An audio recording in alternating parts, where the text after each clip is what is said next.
Les États-Unis seraient désormais dans l'incapacité de continuer à frapper l'Iran. Et ça, c'est selon le New York Times. C'est pas un journal iranien ou alors un autre média qui en fait les révélations.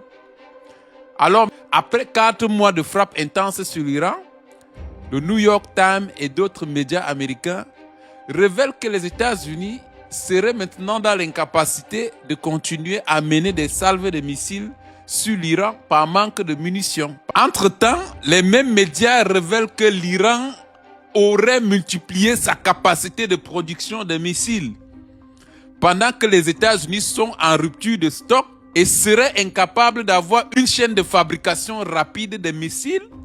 Entre-temps, l'Iran, qui était censé être à genoux, on nous révèle qu'elle a multiplié sa capacité et sa chaîne de fabrication des missiles tourne H24.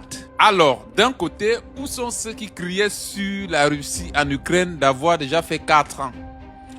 Mais il est rappelé qu'entre-temps, la Russie a gardé sa machine de bombardement non-stop presque sur l'Ukraine. Et, en parallèle, sa chaîne de fabrication de missiles s'est doublée. Par ailleurs, durant ce conflit en Ukraine, la Russie a révélé d'autres types de missiles qu'ils ont inventés entre-temps.